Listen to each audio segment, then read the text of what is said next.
7 de la mañana con 11 minutos, el presidente del Consejo de Ministros, Walter Martos, se presenta este martes 11 ante el Pleno del Congreso para pedir el voto de confianza. Anoche, en Nada Está Dicho, nos dijo que solo ha pedido hora y media para exponer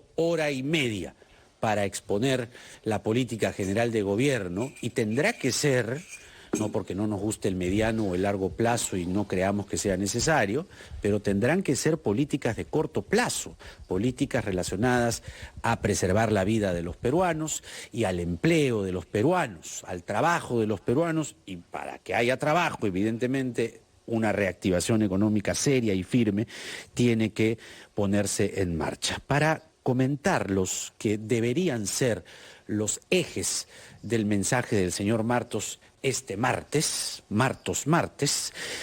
vamos a conversar con Fernando Tuesta Soldevilla, politólogo y expresidente de la Comisión para la Reforma Política. Fernando, los buenos días para ti, bienvenido. Gracias, buenos días. Te digo, Jaime, para que escuche Carlos. A ver. Lamentablemente, por las acciones de un equipo cuyo nombre no quiero decir, nos hemos quedado sin fútbol. Ah, ya.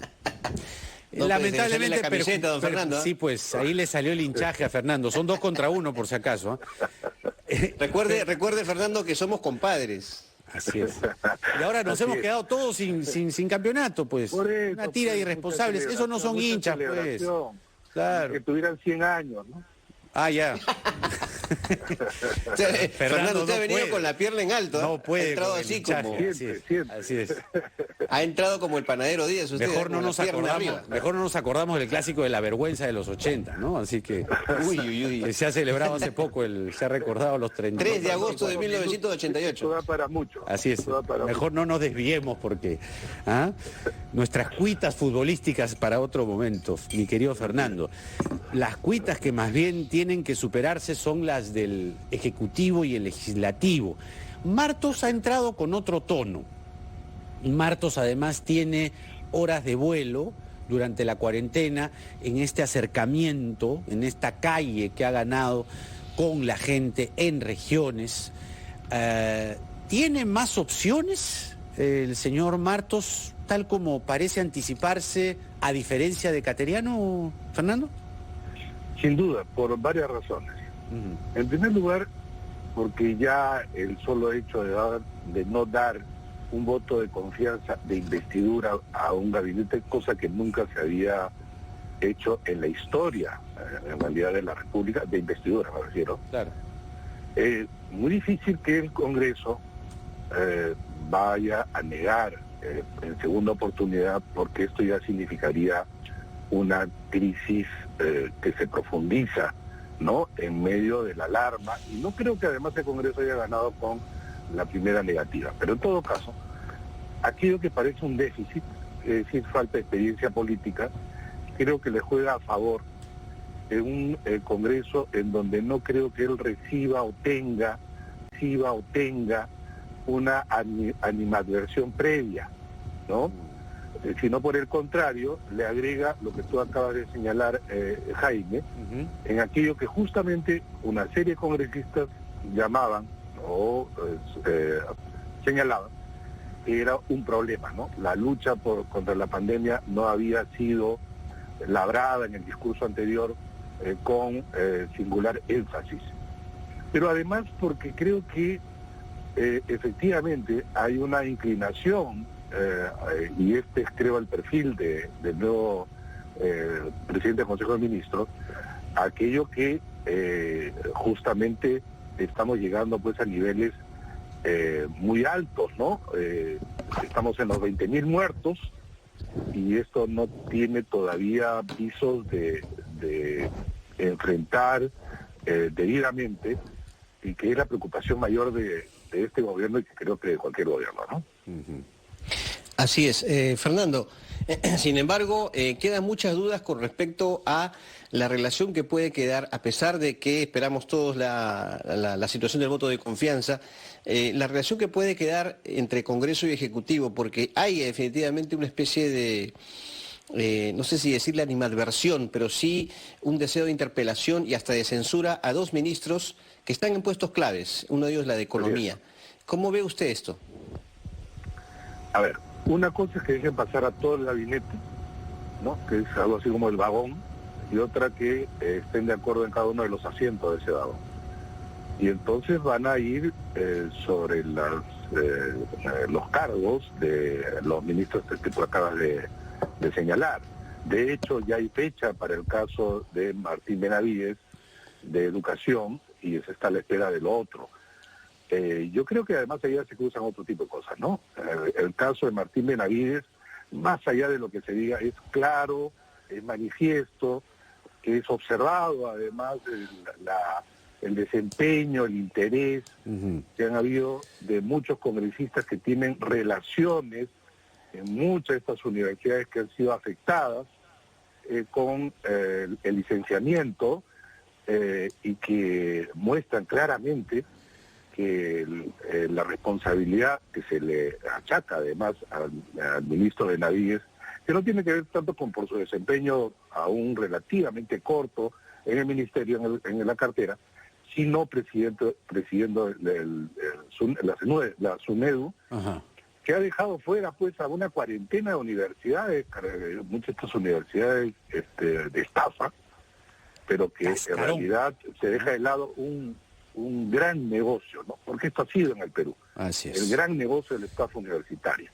Así es. Y yo creo que va a tener muy difícil el ministro de Educación, pero además siempre hay que recordar al público que esto es así, este cierto envalentonamiento de muchos congresistas y quizá bancadas, por el hecho que el último año de gobierno, vale decir, desde el 28 de julio último, el Congreso puede censurar gabinetes, ministros, dejar de dar voto de confianza sobre cuestiones de confianza de manera ilimitada, en la medida en que ya el presidente de la República no tiene un mecanismo de balance. Eso puede ser mal diseñado, mal diseñado. Estructura institucional de nuestro país. Así es, Fernando. Permítenos hacer una brevísima pausa. Tenemos todavía más preguntas que hacerte, porque realmente, si bien es cierto que el martes el gabinete parece que no tendría muchos obstáculos, el problema estaría en la interpelación a Benavides y una inminente interpelación, tal como vemos las cosas, a la ministra de Economía, María Antonieta Alba. Con eso y más regresamos, porque de lo que se trata además es que estamos en una guerra.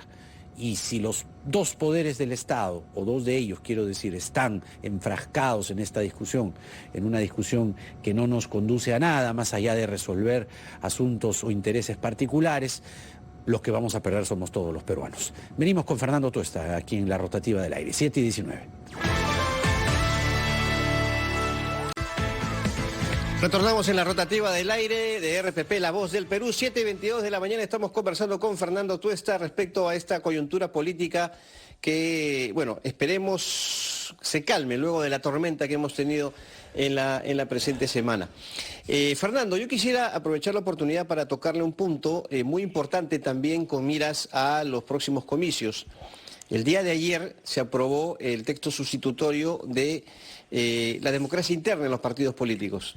Y ha quedado, ¿no?, en el texto el tema de las elecciones internas, en donde hay 2 posibilidades: el aspecto del voto universal, un militante, un voto, y también esta elección por delegados, que no fue, diríamos, avalada por entidades electorales. ¿Cuál es su comentario al respecto, Fernando? Bueno, el texto que se ha aprobado, digamos, hay una serie de cuestionamientos, pero de todas maneras es mejor y un pequeño avance de lo que se tenía, ¿no? Porque efectivamente, tal como tú lo has señalado, Carlos, hay 2 posibilidades. ¿Quién escoge eso? El partido. ¿Qué han hecho los partidos siempre? Elección por delegados. ¿Cuál ha sido el tipo de elección cuestionada por los miembros del propio partido? La elección por delegados. Se insiste en esto. Ahora bien, sin embargo, se ha ganado un pequeño espacio. ¿Cuál es ese pequeño espacio? Que no han podido evitar porque muchas bancadas, o por lo menos representantes de ellas, se oponían mucho, sobre todo en la Comisión de Constitución, de la intervención de la OMPE en términos de organización, no supervisión, asistencia técnica, sino organización. Ahora bien, uno se pregunta lo siguiente: la OMPE va a optar por el voto electrónico no presencial, vale decir a través de Internet, porque estamos hablando, según números de los propios partidos, de 1,5 millones de militantes, dicen ellos que tienen los 24 partidos. Ahora, ¿cómo van a hacerlo pues de manera presencial? Imposible. Si es que ellos han dicho que las primarias se suspenden porque son presenciales. No pueden desdecirse. Bueno, aunque en el Congreso se pueden desdecir siempre, ¿no? Ya sobre todo últimamente. Unas pruebas. Pero miren la contradicción. Si es que se hace a través del voto electrónico no presencial, eso de un militante un voto es claro. Pero dice que la elección de delegados se hace también por la intervención universal de los miembros en sus respectivos instancias para elegir a los delegados. Miren, hasta ahora, en toda la historia de elecciones internas, nunca nadie supo cómo se eligían esos delegados. Ahora sí se va a saber, con lo que ya ganamos algo. En segundo lugar, si ya haces votar a la gente a través del voto electrónico no presencial para elegir delegados, ¿por qué no eligen de frente a los candidatos? Ahí viene entonces, pues, lo segundo, ¿no? Porque antes lo de delegados era, bueno, esto ahorras un poco porque vienen a Lima unas 100 personas y ahí eligen todo. Pero ahora, ¿por qué no?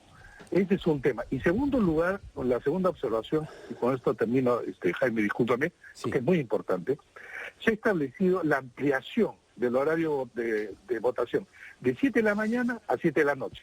Antes era de 8 a 4. Pero lo que no han incluido, un pedido importante de la OMPE, es que se les pueda entregar a los miembros de mesa un estipendio, un pago, porque ampliando no garantizas la intervención, pero van a hacerlos trabajar más horas a los miembros de mesa que son sorteados ciudadanos, que probablemente no van a querer ir, ¿no? A cambio de nada. Ajá. Y se les dijo que es necesario eso. Esperemos que, no sé, exista de alguna manera una posibilidad para que un miembro de mesa ya no pues trabaje de 7 a 7, tiene que estar pues a las 6 de la mañana, ¿no? Y va a tener que estar con el escrutinio pues hasta las 10 de la noche. Así es. Ahora, quiero regresar a la situación de la relación entre los poderes ejecutivo y legislativo, porque la verdad, si bien es cierto, el señor Merino ayer decía que los congresistas no tienen ninguna intención de socavar, ¿no?, de bloquear, de mortificar las tareas del gobierno, no sé si eso se condice con la realidad. Evaluábamos primero el contexto en el que se presenta la interpelación a Benavides, no como ministro de Educación, me refiero a las preguntas, sino como jefe de SUNEDU. Hemos escuchado al congresista Luna, que prácticamente lo que advierte es que también se viene la interpelación a la ministra de Economía, María Antonieta Alba.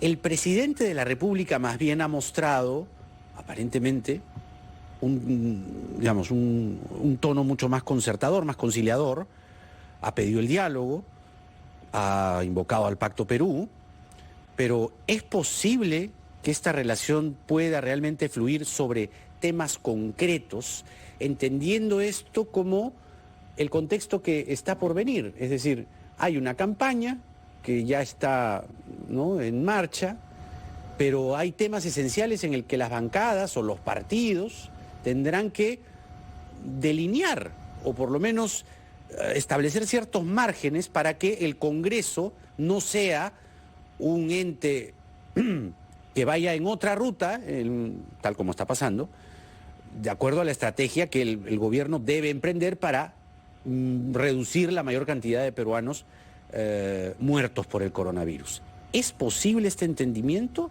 o la verdad es que ya mejor tiramos la toalla? Jaime, más allá de las palabras, hay que leer los actos. Eso. Y mucho más todavía con este Congreso.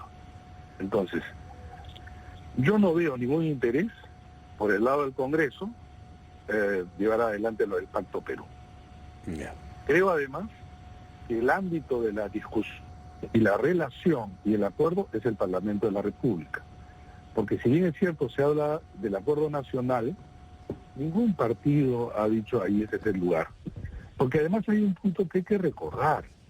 Los dirigentes de los partidos no están en el Parlamento. ¿De acuerdo? Uno escucha, por ejemplo, a Keiko Fujimori, incluso en sus redes sociales, a leer, y es un espíritu distinto a cuando uno escucha a la señora Marta Chávez en la bancada. Y así podríamos ver en distintos partidos. Pero además hay un punto también. Los dirigentes de los partidos muchas veces no tienen incidencia real sobre la dirección y el desempeño de la bancada. Caso, ya digamos extremo, Acción Popular. A tal punto que uno de sus dirigentes, como Raúl Díez Canseco, saca un comunicado diciendo yo no tengo que ver con algunas decisiones de las bancadas, ¿no? E incluso el señor Guevara, ¿no? Gobernador de Cajamarca, presidente de Acción Popular, observa, tiene críticas, etcétera. Lo que quiero decir entonces es, por un lado están los partidos que sí tienen intereses. ¿Cuál es el interés del partido? Ganar las elecciones del 2021. ¿Cuál es el interés de los congresistas ahí en el Parlamento? Depende. Hay agendas particulares y propias. ¿Qué tienen que perder los congresistas? Nada, porque no hay reelección. O sea que ni siquiera el partido le puede decir al congresista, oye, por si acaso, tú estarás en la lista para la reelección. No se puede. Sí. Entonces, en ese escenario, el crecimiento de la demagogia y el populismo y la responsabilidad crece. Y además, con lo que hemos señalado anteriormente, si del lado del Ejecutivo no hay ningún mecanismo de balance, hemos visto, escuchado el desborde de los congresistas. Sería bueno además siempre recordarle, sobre todo al presidente del Congreso, cuál es la necesidad de hacer plenos en la madrugada. Si esto debe ser público, ¿por qué no suspender un pleno a las 10 de la noche y empezar pues a las 7, 8 de la mañana? Es como se hacía antes, ¿no? Como se hacía antes. Claro. ¿De cuándo acá esto se trata de plenos de madrugada? Y tú lo sabes bastante bien, Carlos. Claro, sí. Esto atenta contra la transparencia. Y entonces, cuando forzadamente uno está siguiendo hasta donde se puede, el Pleno encuentra intervenciones que realmente hay que decirlas. Son de vergüenza ajena. Son de vergüenza ajena. Así es. Y son los congresistas quienes van a votar. Y ahora sin ningún límite. Y entonces, claro, en ese escenario tendrían que sorprendernos. Quizás sea esta palabra y este argumento quizás más coloquial, pero que es válido decirlo. Así es. Fernando Tuesta con nosotros, siempre es un gusto, Fernando. Queda el tema de realmente no seguir con esas sesiones 2, 3, 4, 5, 6 de la mañana, como fue el debate para el voto de investidura cateriano, que finalmente no prosperó. Y la señal, la alarma, la alerta, la dio un gallo, precisamente a las 6 de la mañana de ese día, que se puso a cantar como para recordarnos esa frase, entre gallos y medianoche. Entre gallos y medianoche. Un gallo nos dijo, no hagan esto, no hagan esto. Y miren lo que pasó. Gracias, Fernando. No, gracias a ustedes. Entonces, sin gallos, gracias. Ni pirotecnias, ¿eh? Así es. Pirotecnias.